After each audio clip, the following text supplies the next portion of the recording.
आपके बच्चे का जब अन्नप्राशन हो रहा है तब आप उसको जंक फूड दे रहे हो।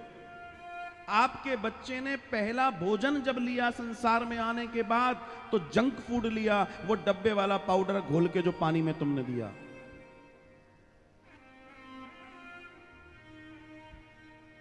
आया कुछ समझ में? जिसको तुम अपनी कॉलर ऊंची करके कहते हो हमने बहुत बढ़िया चीज दी, उससे बढ़िया तुम घर में बना सकते हो। जब उस बच्चे ने प्रोसेस्ड फूड, मतलब प्रोसेस्ड समझ रहे हैं, सबसे बेकार फूड होता है। जब उस बच्चे ने अपनी जिंदगी में पहली बार प्रोसेस्ड फूड खाया, बाहर का खाना खाया, तो घर का खाने का उसको स्वाद कैसे आएगा बताइए? उसकी पहली बुनियाद आपने प्रोसेस्ड फूड में डाली है, जो कि जंक फूड है, सबसे खतरनाक है वो। हम कहते हैं ना बाहर का नहीं खाना चाहिए। जिंदगी में पहली बार स्वाद उसने बाहर का लिया, तो उस बच्चे को रोटी अच्छी और दाल अच्छी और चावल अच्छी और बाकी चीजें अच्छी कहां से लगेंगी? विचार करके देखना। गड़बड़ हमने की है, उन बच्चों ने नहीं की। हमने अपने शॉर्टकट के चक्कर में उनकी जिंदगी बर्बाद करी है। फिर हम कहते हैं कि साहब ऐसा, फिर हम कहते हैं ऐसा। यही समस्या जिसको समझना बहुत जरूरी है, जानना बहुत जरूरी है।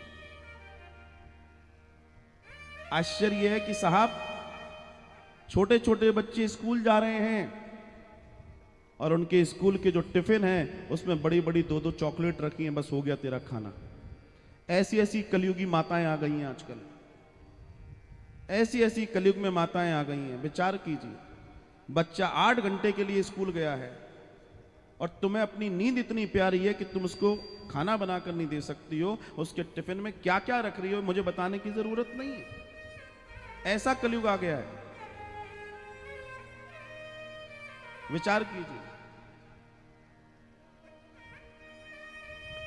स्त्री घर की लक्ष्मी होती है और जिस घर में स्त्री लक्ष्मी स्वरूपा रहती है वो वैकुंठ होता है। लेकिन जिस स्त्री के घर में रहते हुए गंदगी ही गंदगी घर में फैली है, इस कमरे में भी कपड़े, उस कमरे में भी जूते, जो सफाइयां नहीं करती हैं, ध्यान रखना उनकी जिंदगी दरिद्रता से भरी रहती है। वो हमेशा बीमार और दुखी रहेंगी और उनके परिवार के लोग भी ऐसे रहेंगे। ध्यान रखना, जिस स्त्री को सफाई की आदत नहीं है वो नरक भोगती है जीते जी, और उसके साथ के लोग भी भोगते हैं। और उसके यहां कभी बरकत नहीं होती, धन उसके यहां प्रवेश नहीं करता, आएगा तो उल्टे सीधे साधनों में जाएगा। घर में अनेकों बीमारियां आएंगी और ऐसी ऐसी आएंगी किसी कल्पना नहीं कर सकते आप। और वहीं प्रेतों का वास होता है, जहां गंदगी होती है वहां प्रेतों का वास होता है और उसके घर के अंदर वही समस्या बनी रहेगी। सैद्धांतिक बात आपसे बता रहा हूं। अपने घर को तो ऐसा रखो कि मंदिर से भी सुंदर दिखाई दे। मैं तो कह रहा हूं मंदिर से भी सुंदर। मंदिर में तो लोग जाके गंदगी कर देते। घर ऐसा होना चाहिए, और जब घर ऐसा रहेगा तो सब पवित्र होंगे, सबका वातावरण अच्छा होगा, सबकी मानसिकता अच्छी होगी, बच्चे बूढ़े सब आनंद से जिए।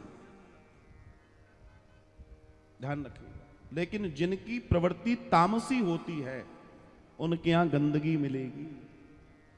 जिनकी सतोगुणी होती है उनके यहां आनंद और सफाई और सुंदरता मिलेगी। आप अपने बच्चों को क्या देना चाहते हैं, आपको देखना।